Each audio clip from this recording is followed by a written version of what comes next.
So, Star Trek Picard limped along for its second episode of its second season.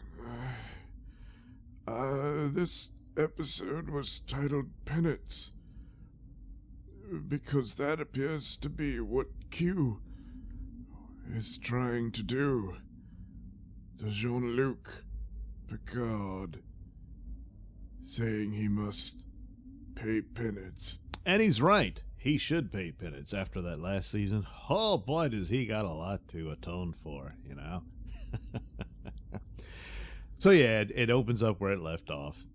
Q is there telling him he's in this alternate timeline, which looks an awful lot like the mirror universe. Why not just say he's living out the mirror universe? It's just too close to it that this is a stupid tact for them to pursue on this. A better one would have said, everyone's dead and they're all androids because your stupidity in chasing after that idiot supposed daughter of Data led to this, I don't know, artificial intelligent Lovecraftian monster. Because, you know, once he answered the phone, they knew where you were. So, and with their technology, they could get there. They didn't really need the portal open from the android planet and all that. So anyway, that would have been more interesting, and then you gotta redo it and do it right. There are some minor things about these two episodes that appears better than the first one, but it's not fixing the problem, and so it's too little too late, and a lot of it just doesn't really matter. So they gave you the Stargazer in the first episode and then immediately blew it up, so you're going to be back into their badly designed spaceship for this one, because that's where Rios wakes up in. He's back in his not the Millennium Falcon ship, killing Vulcans, because it's the Empire. They're calling themselves the Confederation. Get it? So they're going to go back in time, of course, try to fix this, and they figure that out in this episode. I am surprised they didn't already go back in time. So it ends on another cliffhanger where they're going to have to take Rios' ship and do the slingshot effect, which Picard mentions. Oh, Kirk did it twice. Oh. And so they're going to do that. They don't have any ready-made time machines, so they got to do that. And they don't have Mr. Spock, but they got the Borg Queen. So the Borg Queen is going to help them do this, and that'll work out. And she's just sitting there because she's only half of herself. She had been captured by the Confederation, and due to her super-duper senses, she knows that the timeline is not correct.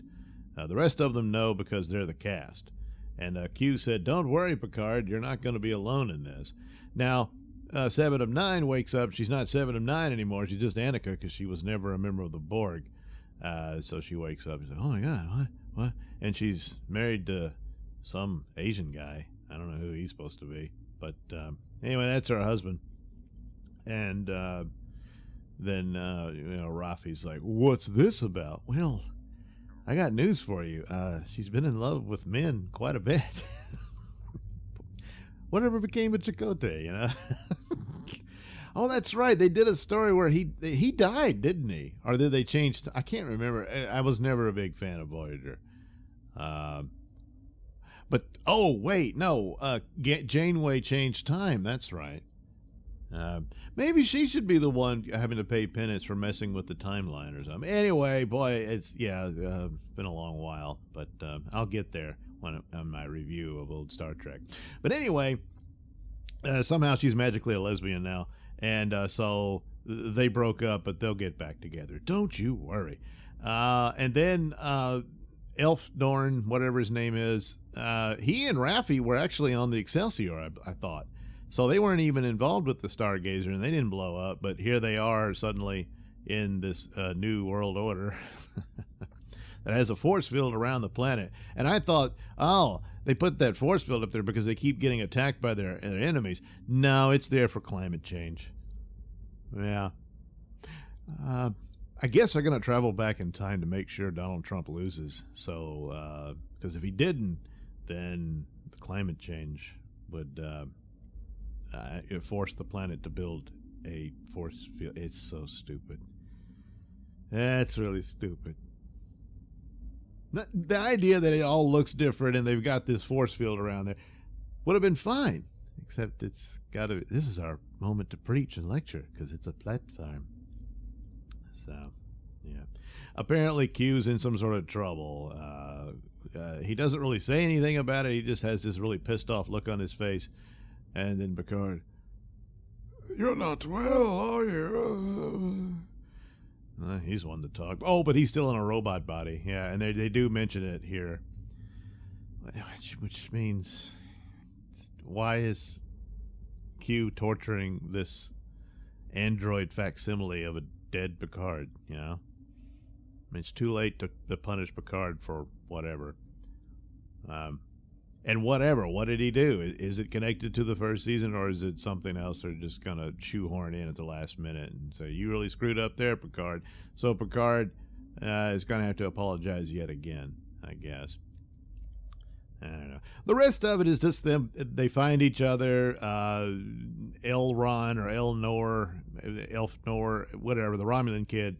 Well, he's one of the enemy aliens, so he's in trouble, but that's okay because Rafi apparently is the head of the Gestapo, so she's able to protect him.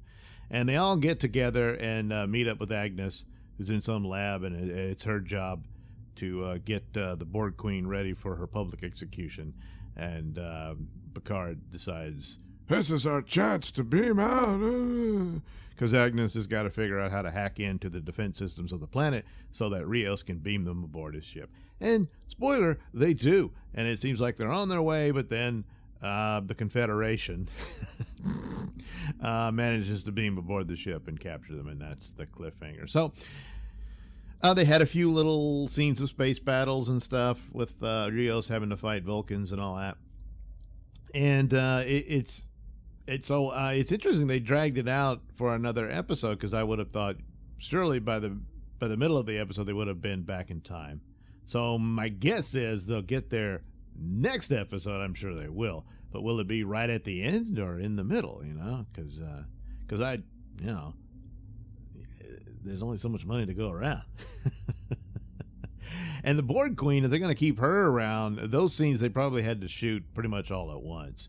You know, to get her all in that makeup. The makeup is really expensive to do, and do that. And any other Borg stuff, if they get back to the normal timeline, she'll be back into the, the moo-moo and the helmet, whatever that was. And, well, there you are. There's Star Trek Picard. Just the going through the paces of trying to escape was more or less fine. They had, stupid dialogue and seriously, we're going there now, and that kind of crap. Which, it is what it is. But you just know a big heaping pile of crap is going to fall out any minute now. So, yeah. Well, anyway, there we are.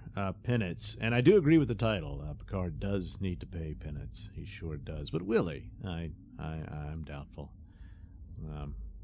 Anyway, John Delancey's always good, but that's about it.